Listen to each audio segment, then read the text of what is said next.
आप सभी को डॉक्टर सत्यपाल का नमस्कार, विशेषकर 9वीं कक्षा के छात्रों को। आज हम 9वीं कक्षा की पाठ्य पुस्तक शेमुशी प्रथम भाग के दूसरे पाठ को पढ़ेंगे। इस पाठ का नाम है स्वर्णकाक। यह एक कथा है, श्री पद्म शास्त्री जी द्वारा रचित विश्व कथा शतकम नामक एक कथा संग्रह से ली हुई कथा, जिसमें बर्मा देश की यह कथा संकलित है। म्यांमार आजकल उस देश को कहते हैं, भारत के सीमा से लगता हुआ एक देश है, उत्तर पूर्व सीमा की तरफ लगता हुआ देश म्यांमार।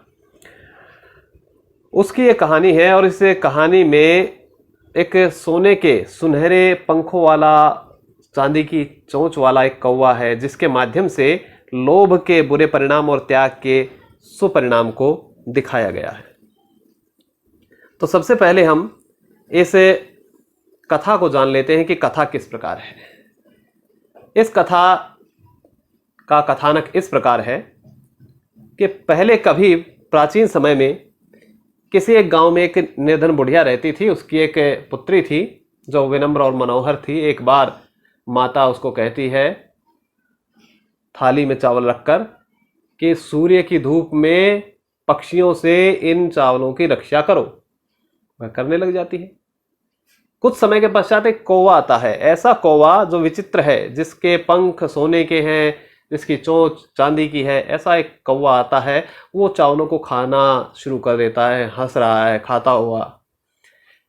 बालिका रोने लग जाती है, उसको रोकती है, अरे मत, उसको प्रार्थना करती है, मत खाओ इन चावलों को, क्योंकि मेरी माता जो है अत्यंत निर्धन है। स्वर्ण काक है, जो सोने का कौवा है, वो कहता है, अरे शोक मत करो, सूर्योदय से पहले तुम गांव के बाहर पीपल के वृक्ष के नीचे आ जाओ, मैं तुम्हें इस चावल का मूल्य दे दूंगा। बालिका खुश हो जाती है, रात भर नींद भी नहीं आती और सूर्योदय से पहले ही वहां पर उपस्थित हो जाती है।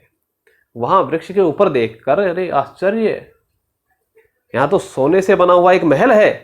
यह देखकर आश्चर्यचकित हो जाती है। काक जो है कौवा सोकर उठता है और वह सोने की खिड़की से जाकर कहता, अरे बालिके तुम आ गई, रुको, मैं तुम्हारे लिए सीढ़ी नीचे उतारता हूं, तो बताओ कौन सी, सोने की सीढ़ी, चांदी की सीढ़ी या तांबे की सीढ़ी, किस सीढ़ी से तुम आना पसंद करोगे? तो कन्या कहती है कि मैं तो गरीब माता की पुत्री हूं, मैं तो तांबे की सीढ़ी से ही आऊंगी। परंतु कौवा उसको सोने की सीढ़ी से ऊपर लेकर चलता है। बहुत समय तक भवन में वो अलग अलग तरह की वस्तुओं को देखती है, आश्चर्यचकित होती है, थक जाती है। उसको कहता है कौवा कि पहले थोड़ा सा भोजन कर लेते हैं, नाश्ता। तो बोलो, तुम सोने की थाली में खाओगी, चांदी की थाली में खाओगी या तांबे की थाली में खाओगी? तो बालिका कहती है, नहीं नहीं, मैं तो तांबे की थाली में ही खाऊंगी, क्योंकि मैं बहुत गरीब हूं, उतना ही मेरा आवश्यक है, उतना ही मैं करूंगी। फिर वो आश्चर्यचकित हो जाती कि मुझे सोने की सीढ़ी से ऊपर लेकर आया और अब सोने की थाली में ही मुझे भोजन कराया। ऐसा स्वादिष्ट भोजन बालिका ने आज तक नहीं खाया था। तो कौवा कहता है फिर खाने के पश्चात कि बालिके, मैं चाहता हूं तुम यहीं रहो, पर तुम्हारी माता अकेली रह जाएगी, इसीलिए तुम जल्दी अपने घर चली जाओ। यह कहकर कौवा एक कक्ष में से 3 पेटियां लेकर आता है, 3 छोटी छोटी पेटियां लेकर आता है और उसको कहता है बालिका को कि जो पेटी तुम्हें लेनी है वो ले लो एक।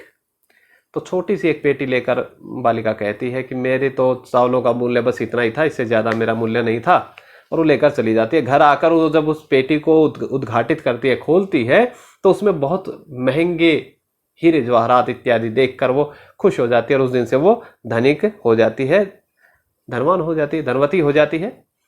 उसी गांव में एक लोभी बुढ़िया भी रहती थी, उसकी भी एक पुत्री थी। उसे ईर्ष्या होती है कि इनके पास इतना धन कहाँ से आ गया, और वो उस सोने के कौवे का रहस्य जान लेती है। वो भी उसी तरह से सूर्य की धूप में चावलों को रखती है, अपनी पुत्री को कहती है कि इनकी रक्षा करो। सोने वाला का कौवा फिर से आता है, उनको चावलों को खाता है और वही कहता है कि तुम भी गांव के बाहर पीपल के वृक्ष के नीचे उसी प्रकार से आ जाओ। सुबह सुबह वो जो बालिका है, जो गर्वित बालिका है, वो वहां पहुंचती है और कौवे को डांटती हुई कहती है, अरे नीच कौवे, मैं आ गई, मुझे मेरे चावलों का मूल्य दे दो। तो कौवा कहता है, मैं तुम्हारे लिए सीढ़ी उतारता हूँ। कौन सी, सोने की, चांदी की या तांबे की? तो कहते हैं, नहीं, मैं तो सोने की सीढ़ी से आऊंगी। परंतु कौवा जो होता है, कौवा तांबे की सीढ़ी उसके लिए उतारता है और भोजन भी उसे तांबे के बर्तन में ही कराता है। उसके पश्चात उससे वही उसी तरह से कहता है कि अब तुम अपने लिए छांट लो कि इन तीनों पेटियों में से कौन सी पेटी है। तो वह बालिका, क्योंकि लुब्धा जो वृद्धा थी उसकी बेटी है वह, तो उनमें से वह बड़ी पेटी को चुनकर चल देती है। अब बड़ी पेटी को चुनकर जब वो चल देती है, घर जाकर देखती है तो उसमें से काला सांप फुफकारता हुआ बाहर निकलता है। उसे लोभ का परिणाम दिख जाता है कि यह अच्छा नहीं है। उसके पश्चात वो लोभ को त्याग देती है। तो इस प्रकार यह आपके इस पाठ की कहानी है। इस कहानी में आपको ये सीखने को मिलता है कि लोभ नहीं करना चाहिए और त्याग हमेशा आपको कहीं ना कहीं लाभ ही देगा, त्याग आपके लिए लाभदायक होगा। अब इस पाठ का जो अध्ययन है वो सुविधा के लिए हमने 5 भागों में बांट लिया है। इसके छोटे छोटे हमने 10 गद्यांश बना लिए हैं। 10 गद्यांश में से 2-2 गद्यांश हम प्रत्येक भाग में पढ़ेंगे। आज हम पहला और दूसरा गद्यांश जो हमने बनाया है उसको हम पढ़ेंगे। पहला गद्यांश देख लेते हैं। पुरा कस्मिंश्चित् ग्रामे एका निर्धना वृद्धा स्त्री न्यवसत्। पुरा प्राचीन काल में, पुराने समय में, कस्मिंश्चित् ग्रामे, ग्रामे गांव में, कस्मिंश्चित् किसी गांव में, यानी कोई निश्चित नहीं कोई कौन सा गांव। जब हम चित लगा देते हैं किसी के साथ, कस्मिन होता है कोई, एक निश्चित, लेकिन चित लगा दिया तो चित या चन भी लगता है तो वह अनिश्चित हो गया। कस्मिंश्चित् या किसी, कहा मतलब कोई एक व्यक्ति जो दिख रहा है सामने या नहीं भी दिख रहा है उसका निश्चित है। लेकिन कश्चित यानी कोई, पता नहीं कोई। तो कस्मिंश्चित् ग्राम यानी किसी एक गांव में, कोई भी हो सकता है वह ग्राम। एका निर्धना वृद्धा स्त्री औरत के 3 विशेषण है। वृद्धा बूढ़ी थी, निर्धना गरीब थी, एका एक निर्धन बूढ़ी स्त्री न्यवसत निवास करती थी। तस्याः च और तस्याः उसकी एका दुहिता विनम्रा मनोहरा चासीत। एका दुहिता, एक पुत्री, कैसी? विनम्र और मनोहर आसीत थी। विनम्र और मनोहर एक उसकी पुत्री थी जो नम्रता का पालन करती थी, मनोहर भी थी। एक बार माता स्थाल्याम तंडुलान निक्षिप्य पुत्रीम आदिशत। एक बार माता ने स्थाली में तंडुलान निक्षिप्य, तंडुलों को रखकर, निक्षिप्य रखकर, स्थापन करके, उसके अंदर डालकर, थाली में चावलों को रखकर, पुत्रीम आदिशत, पुत्री को आदेश दिया। एक बार पुत्री को आदेश दिया कि सूर्य आतपे, आतप होता है धूप, आतप धूप, तो सूर्य की धूप में तंडुलान, इन तंडुलों की, इन चावलों की, खगेभ्यो पक्षियों से, पंचमी विभक्ति है, रक्षा करो। भय और रक्षा के योग में पंचमी विभक्ति का प्रयोग कर लेते हैं हम। तो खगेभ्यो रक्ष, पक्षियों से, खगों से रक्षा करो। किनकी? चावलों की। कहां पर? सूर्य की धूप में। किंचित कालानंतरम, किंचित कालात अनंतरम, किंचित कुछ, किम होता है क्या, लेकिन चित लगा दिया तो कुछ, यानी थोड़ा, निश्चित कुछ नहीं है कि थोड़ी देर या कितनी ज्यादा देर। कालात अनंतरम, कालात काल के, अनंतरम बाद में, कुछ काल के बाद में, अनंतरम बाद में, एको विचित्र काकः कौवा, कैसा? विचित्र है, और वो भी कितना? एक विचित्र कौवा। समुड्डीय, उड़कर, तस्याः समीपम आगच्छत, तस्याः समीपम, उसके समीप, आगच्छत आया, उसके समीप आया, आगच्छत आया। अब इस गद्यांश का अर्थ आप समझ चुके हैं। अब इसमें जो संधि विच्छेद है वो ध्यान से देख लीजिए एक बार। कस्मिंश्चित् न्यवसत, नी अवसत, जैसे यद्यपि बनता है वैसे न्यवसत हो जाता है, नी अवसत, न्यवसत। चासीत, च आसीत। सूर्यातपे, सूर्य आतपे। खगेभ्यो रक्ष, खगेभ्यो खगों से, रक्षा करो। लेकिन संधि विच्छेद क्या बनेगा? खगेभ्यः रक्ष, खगेभ्यः रक्ष। किंचित एको विचित्र है, एक विचित्र है। इस प्रकार जो यहां पर आपको दो शब्द दिखाई दे और एक पहले वाले शब्द के अंत में ओ की मात्रा हो, तो निश्चित सा एक सामान्य सा नियम मानकर चलिए कि ओ की मात्रा को हटाकर हम वहां पर विसर्ग लगाएंगे। एक विचित्र, समुड्डीय, सम उत डीय, सम उत डीय, कालादनंतरम, कालात अनंतरम, कालात अनंतरम। ये तो संधि विच्छेद के उदाहरण हमने यहां पर दिए हैं। ये उदाहरण आपको सिर्फ अर्थ को समझने के लिए, अलग अलग करने के लिए अभी आवश्यक है। किस नियम के आधार पर इनको अलग किया गया या आपके पाठ्यक्रम में कौन से संधि विच्छेद के उदाहरण हो सकते हैं, उनको हम बाद में संधि के अंतर्गत किसी एक भाग में चर्चा करेंगे। अब इसके कुछ पदार्थ हैं, पदार्थ जिनको आप शब्दार्थ कहते रहे हैं आज तक। पदार्थ पद का अर्थ, क्योंकि संस्कृत में शब्द सीधा प्रयोग नहीं होता है, शब्द में जब विभक्ति या प्रत्यय इत्यादि लग जाता है तब वह पद बन जाता है और पद बनने के पश्चात ही उसका प्रयोग होता है। तो पदार्थ, पदों के अर्थ, पद कहेंगे हम इनको। पुरा यह पद है एक, तो पुरा का अर्थ है प्राचीन काले। यहां जो इतने भी अर्थ आपको मिलेंगे संस्कृत में ही इनके अर्थ हमने आपको देने का प्रयास किया है ठीक तरह से। पुरा प्राचीन काले, न्यवसत निवसनम अकरोत, निवसनम अकरोत, दुहिता सुता पुत्री, दोनों कोई अर्थ हो सकता है। स्थाल्याम स्थाली पात्रे, स्थाली पात्र, पात्र माने बर्तन। निक्षिप्य स्थापयित्वा, स्थापन करके।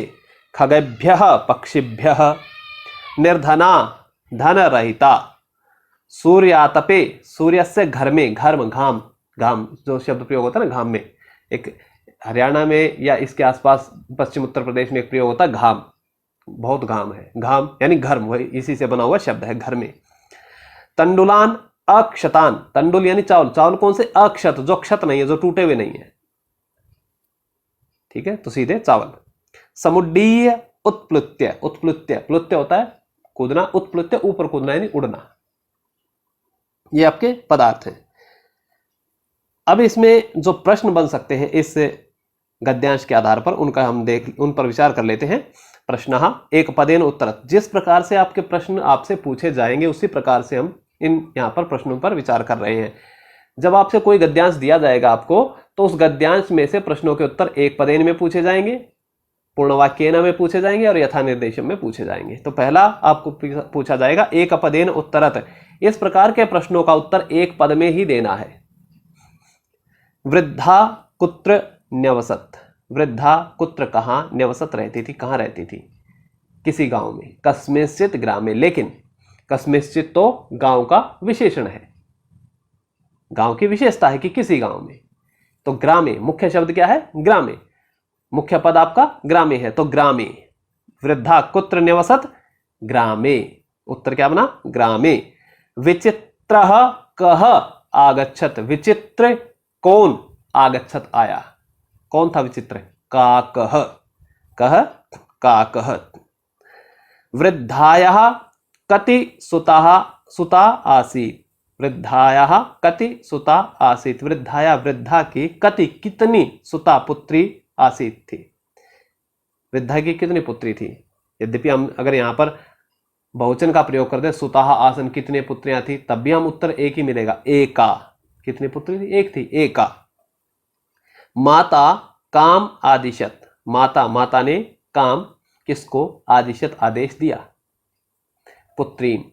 यहां आपको एक ध्यान रखना है कि जो भी पद आप उत्तर में लिखेंगे वह पद आपका गद्यांश में प्रयोग होना चाहिए। यदि हम चतुर्थ प्रश्न को देखें, माता काम आदिशत, माता ने किसको आदेश दिया, तो दुहिता भी तो हो सकता है, दुहिताम, परंतु जहां पर इस वाक्य को हम ढूंढेंगे वह वाक्य जहां पर है वहां पुत्रीम शब्द प्रयोग हुआ है, तो वही उत्तर हम लिखेंगे। वृद्धायाः पुत्री, पूर्ण वाक्येन उत्तरत् में, वृद्धायाः पुत्री कीदृशी आसीत्, वृद्धा की पुत्री कैसी थी, तो वहां हम पूरा वाक्य ढूंढते हैं, ये देखेंगे तो गद्यांश में हमें मिलता है तस्या च एका दुहिता विनम्रा मनोहरा च आसीत्, तो वही विशेषण हम इसमें लिख देंगे कि वृद्धायाः पुत्री विनम्रा मनोहरा च आसीत्। वृद्धायाः पुत्री कीदृशी, कैसी, कैसी का विशेषण। जब हम कीदृश या कीदृशी या कीदृक में पूछेंगे तो विशेषताएं पूछेंगे, जब हम कति पूछेंगे तो संख्या पूछेंगे कितनी, जब हम कुत्र पूछेंगे तो स्थान पूछेंगे कहां पर, कदा पूछेंगे तो समय पूछेंगे कब। कीदृशी, तो विद्याया पुत्री विनम्रा मनोहरा च आसीत। माता पुत्रीम किम आदिशत, माता ने पुत्री को किम क्या आदिशत आदेश दिया। तो किम हटा देंगे इसमें से, माता पुत्रीम आदेशत, माता ने पुत्री को आदेश दिया, और जो आदेश दिया वो हम आगे लिख देंगे। क्या आदेश दिया था, सूर्यातपे तंडुलान खगेभ्यो रक्ष। तो इसी तरह माता पुत्रीम आदिशत, फिर आप आगे लिखेंगे सूर्यातपे तंडुलान खगेभ्यो रक्ष। यह पूरा आपका वाक्य में उत्तर हो जाएगा। तंडुलाह कुत्र निक्षिप्ता, तंडुलाह जो चावल थे, कुत्र कहां निक्षिप्ता रखे गए थे, कहां रखे गए, तो जगह बनेगी कहां पर, कहां रखे गए थे। तंडुलाह कुत्र, स्थाल्याम, तंडुलाह स्थाल्याम, स्थाली में, स्थाल्याम निक्षिप्ता। यथा निर्देशम उत्तरत, जब इस प्रकार के जो नीचे प्रश्न आएंगे वहां पर आपको या तो पर्याय पदम पूछा जाएगा, पर्यायवाची, या विलोम पद यानी विपरीतार्थक पूछा जाएगा, या आपसे विशेषण पूछा जाएगा, या विशेष्य पूछा जाएगा, या कर्तृपद पूछा जाएगा, कर्ता कौन है, या क्रिया पूछी जाएगी क्रिया कौन सी है, या आपसे पूछा जाएगा कि यह जो सर्वनाम पद है कोई, यह सर्वनाम पद किस के लिए प्रयोग हुआ, यानी उसकी जगह पर कौन सी संज्ञा प्रयोग होनी चाहिए। तो इस प्रकार के कुछ प्रश्नों को रखने का हमने प्रयास किया है। पहले पर्याय है, पुत्री इत्यस्य किम पर्याय पदम गद्यांश प्रयुक्तम। पुत्री इत्यस्य, इति अस्य, इति यह, अस्य इसका, पुत्री ये जो पद है इसका, किम पर्याय पदम क्या पर्याय पद, गद्यांश प्रयुक्तम गद्यांश में प्रयुक्त हुआ है। इसका पर्यायवाची क्या हुआ है, पुत्री का, पुत्री का पर्यायवाची प्रयोग हुआ है दुहिता। क्या प्रयोग हुआ है, दुहिता। दूसरा प्रश्न, पार्श्वम इत्यस्य किम पर्याय पदम गद्यांश प्रयुक्तम, उसी तरह से है कि क्या पर्यायवाची प्रयुक्त हुआ है पार्श्वम का, समीपम, पार्श्वम पास, समीपम पास। तीसरा प्रश्न, अधुना इत्यस्य किम विलोम पदम गद्यांश प्रयुक्तम, अधुना का विलोम पद, इत्यस्य किम विलोम पद विपरीत अर्थ वाला क्या गद्यांश में प्रयुक्त हुआ है। अधुना होता है अब, और पूरा होता है पहले, प्राचीन काल में, अब प्राचीन काल में उल्टा। तो इसका जो विलोम पद गद्यांश में क्या है, पुरा। इन सब के जो उत्तर हम निकालेंगे ये सारे के सारे गद्यांश में से ही निकलेंगे। हम अपनी तरफ से या अपने पास से हम इनके लिए पर्यायवाची या विपरीतार्थक प्रयोग नहीं कर सकते। धनिका, चौथा प्रश्न है, इत्यस्य किम विलोम पदम गद्यांश प्रयुक्तम। धनिका का विलोम, धनिका जिसके पास धन है, निर्धना जिसके पास धन नहीं है, पहली पंक्ति में प्रयोग हुआ निर्धना। समयात, अगला प्रश्न है, इत्यस्य किम पर्याय पदम, क्या ढूंढना को, पर्यायवाची। तो समयात का पर्यायवाची, समय का पर्यायवाची काल है, समयात कालात। उद्दंडा इत्यस्य किम विलोम पदम, इसका विलोम पद गद्यांश में, उद्दंड होता है जो किसी बात को ना माने, और विनम्र जो बात को मान लेता है, नम्र होता है। तो विनम्रा, इसका क्या प्रयोग हुआ है विलोम पद, विनम्रा। अगला प्रश्न है अब सातवां, स्त्री इत्यस्य कर्तृपदस्य क्रियापदम किम प्रयुक्तम। अब देखिए, अब यहां तक हमने पर्यायवाची और विलोम पद ढूंढे हैं, विलोम विपरीतार्थक। अब यहां पर हम कर्ता और क्रिया को देख रहे हैं, कर्ता और क्रिया। तो स्त्री इत्यस्य कर्तृपद, स्त्री यानी स्त्री औरत, कर्ता है, क्रिया तो नहीं है, तो यह कर्तृपद है। इस कर्तृपद का क्रियापदम किम प्रयुक्तम, क्रियापद क्या प्रयुक्त हुआ है। तो यदि हम गद्यांश में जाकर देखेंगे तो पहली पंक्ति है कि पुरा कस्मिंश्चित् ग्रामे एका निर्धना वृद्धा स्त्री न्यवसत, न्यवसत निवास करती थी, निवास करना क्रिया हो गई, तो न्यवसत इसका क्रियापद हो गया। अगले प्रश्न पर देखते हैं, आगच्छत, आगच्छत इत्यस्य क्रियापदस्य, इस क्रियापद का कर्तृपदम, कर्ता किम प्रयुक्तम, कर्ता को बताने वाला कौन सा पद है। आगच्छत आया, कौन आया, काकः, तो पद क्या प्रयोग हुआ है, काकः, तो ये कर्ता हो गया, कर्तृपद। अगला प्रश्न है नवा, काकः इत्यस्य कर्तृपदस्य क्रियापदम किम प्रयुक्तम। काकः का क्रियापद वही है आगच्छत, काकः कौवा, कौवा आया। यहां हम सभी क्रियापद और कर्तरी पद को आपस में मिला रहे हैं। आसीत 10वां प्रश्न है, आसीत इत्यस्य क्रियापदस्य कर्तृपदम किम प्रयुक्तम। आसीत क्रियापद था, आसीत था या थी, इत्यस्य क्रियापदस्य इस क्रियापद का कर्तृपदम किम प्रयुक्तम, कर्तृपद क्या प्रयुक्त हुआ है। तो दूसरे पंक्ति यदि हम देखें तो तस्या च एका दुहिता विनम्रा मनोहरा च आसीत। आसीत थी, कौन थी, दुहिता। कौन थी, दुहिता। उसके पश्चात माता 11वां प्रश्न है, इत्यस्य कर्तृपदस्य, माता का कर्तृपद, माता क्या है, कर्तृपद है, इसका क्रियापदम किम प्रयुक्तम, क्रियापद क्या प्रयुक्त हुआ है। माता ने क्या, आदिशत, आदेश दिया था। ठीक है। न्यवसत इत्यस्य क्रियापदस्य कर्तृपदम, आप जानते हैं निवास करती थी कौन, स्त्री। दुहिता इत्यस्य कर्तृपदस्य क्रियापदम किम प्रयुक्तम, दुहिता ये कर्तृपद है, इसका क्रियापद क्या है, दुहिता पुत्री थी के लिए क्या आया है, क्रिया आसीत। और 14वां प्रश्न है, आदिशत इत्यस्य क्रियापदस्य कर्तृपदम किम प्रयुक्तम, आदिशत इस क्रियापद का कर्तृपद क्या प्रयुक्त हुआ है। आदेश दिया किसने, माता, माता ने।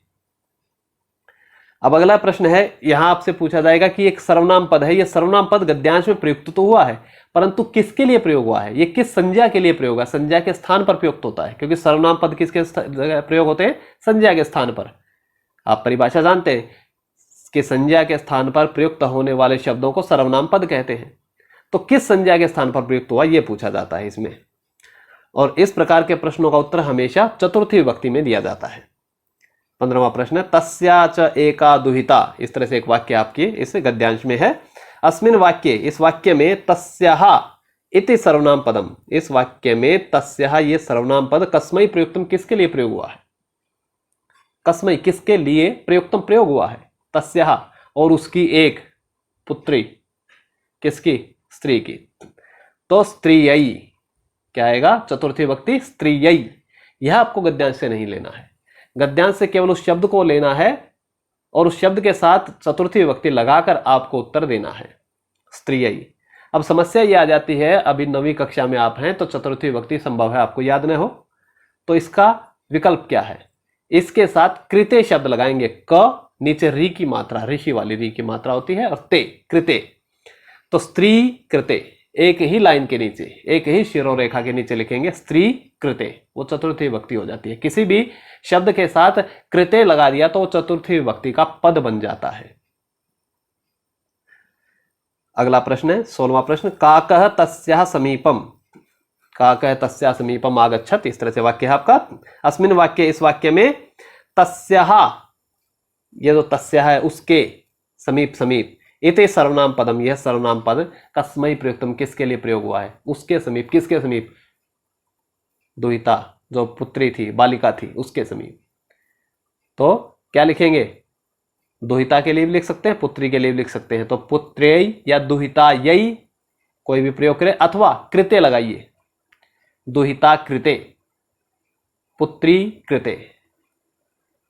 ठीक है, ये आपके यहां तक के प्रश्न है। अब आगे चलते हैं, इनके बाद जो हमारे प्रश्न है 17वां प्रश्न, ये विशेषण और विशेष्य से संबंधित प्रश्न है।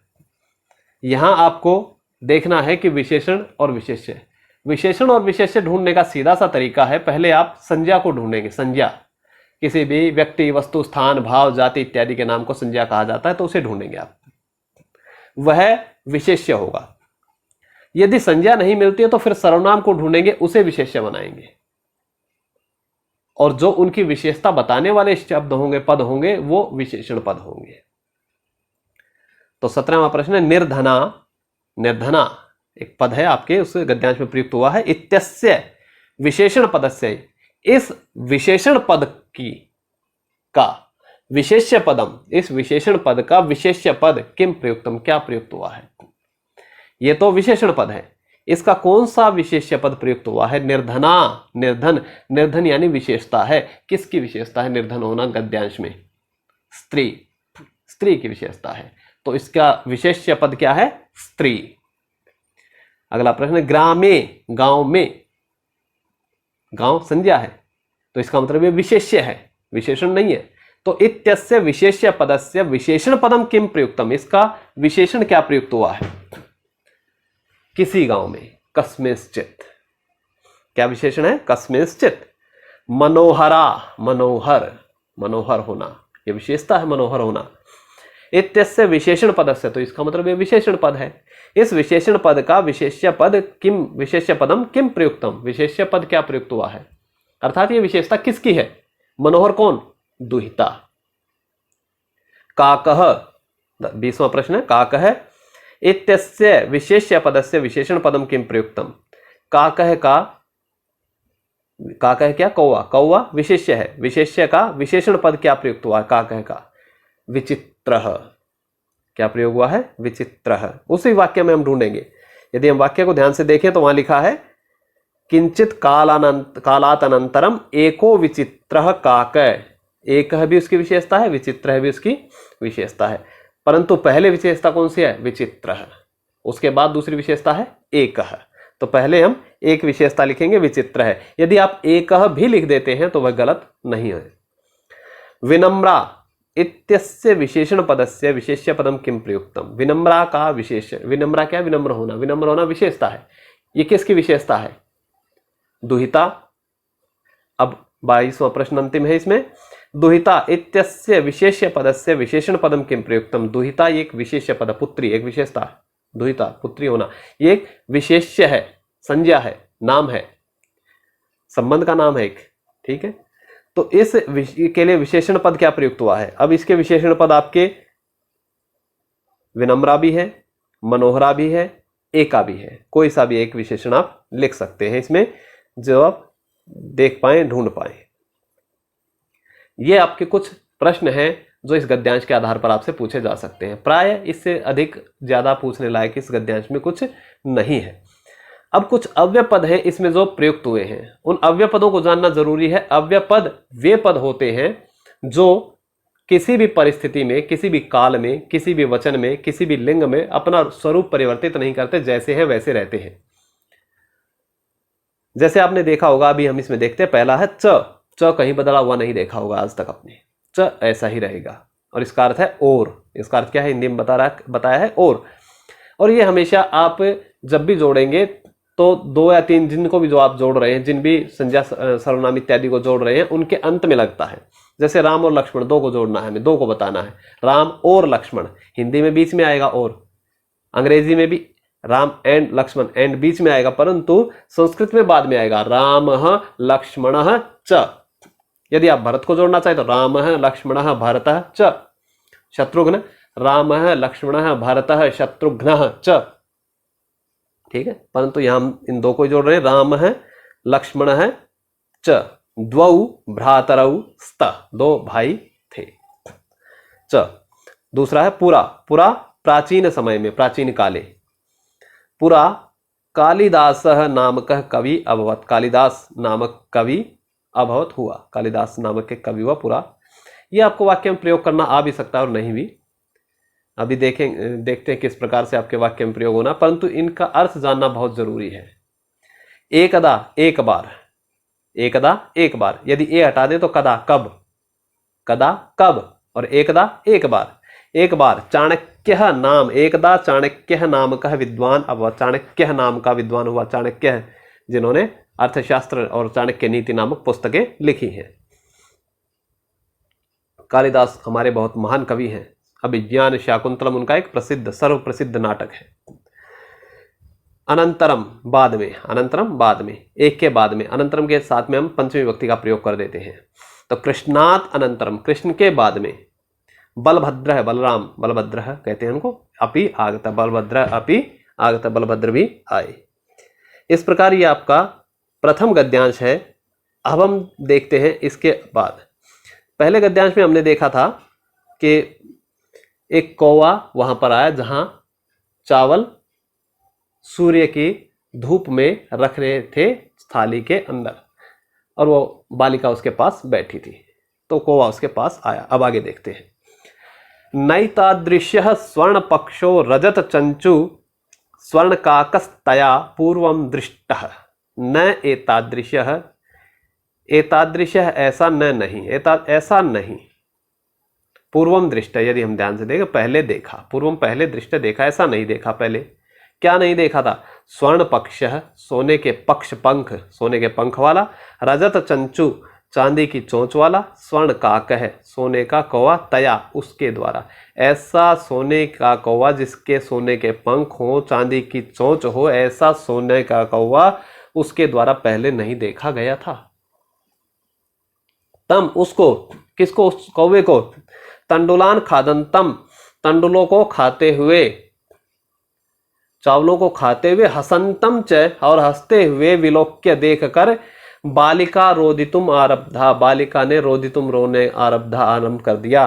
तम निवारयंती और उसको निवारित करती हुई, रोकती हुई, सा प्रार्थयत उसने प्रार्थना की, तंडुलान मां भक्षय चावलों को मां मत भक्षय खाओ, मदीया माता मेरी माता, मदीया मम मेरी माता, अतीव निर्धना वर्तते अत्यंत निर्धन है, मेरी माता अत्यंत निर्धन है, इन चावलों को मत खाओ, ऐसा उसने कहा। संधिच्छेद देख लेते हैं। न एतादृश्य न एतादृश्य, न नहीं एतादृश्य ऐसा, हसंतंच हसंतम च, स्वर्ण काकस्तया स्वर्ण काकः तया, प्रार्थयत प्रार्थयत, स्वर्ण पक्षो रजत चंचु, वही उसी तरह से आप बीच में एक विसर्ग डाल देंगे, स्वर्ण पक्ष है रजत चंचु।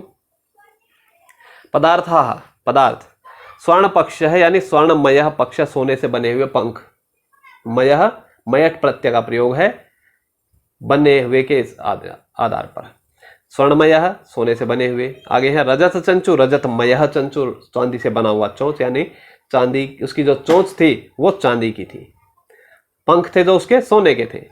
विलोक्य देखकर, विलोक्य देखकर, दृष्टवा निरीक्ष्य, अवलोक्य समवलोक्य, और भी कुछ आप पद प्रयुक्त देखेंगे आगे जब पढ़ेंगे संस्कृत को, तो कुछ ये पद हैं जो इसी तरह के पर्यायवाची हैं।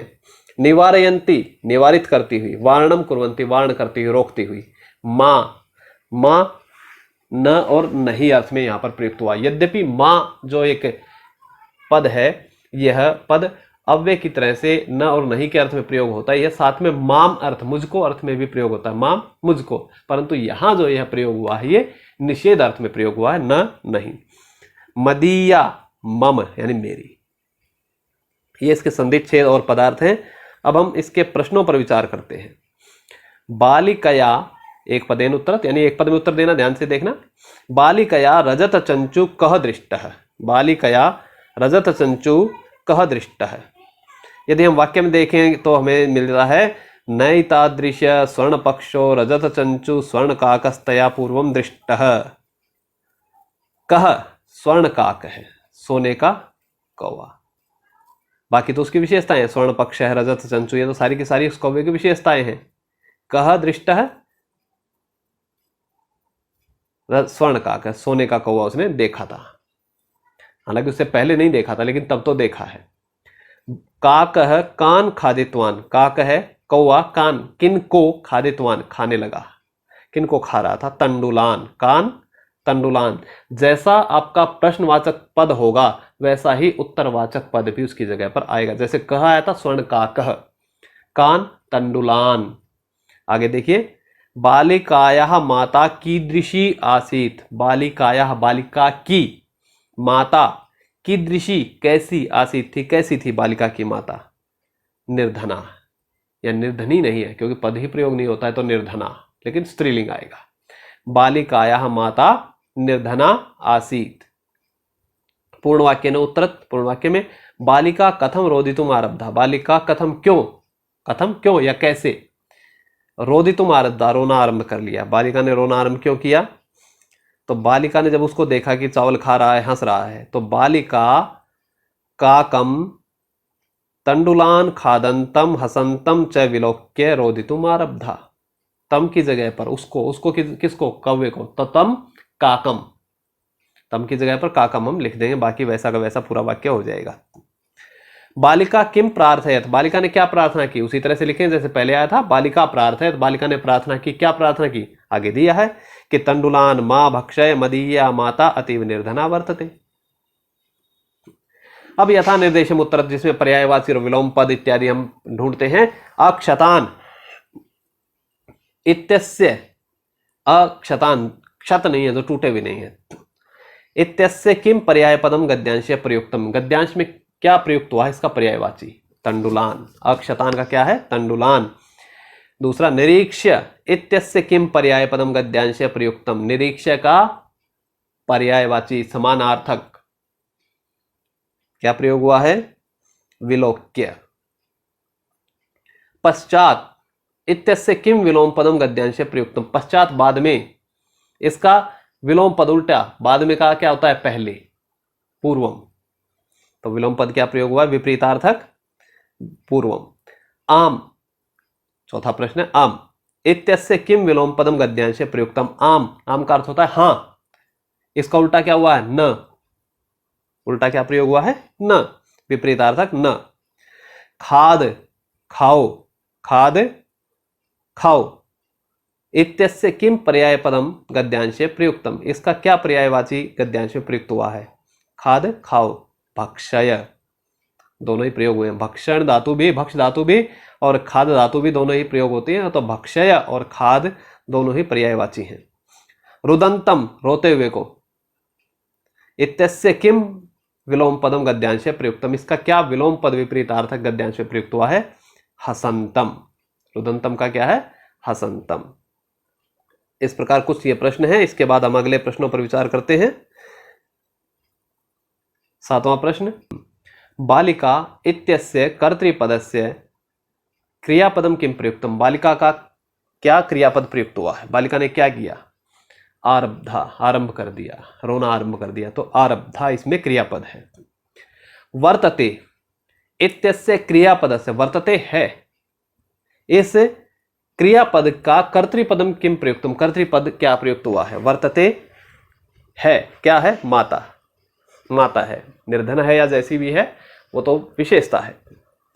इसके पश्चात स्वर्ण काक है, 9वां प्रश्न है। इत्यस्य कर्तृपदस्य किम प्रयुक्तम, स्वर्ण काक है, इस कर्तृपद का क्या क्रियापद प्रयुक्त हुआ है? दृष्ट है, क्या प्रयुक्त हुआ है? दृष्ट है।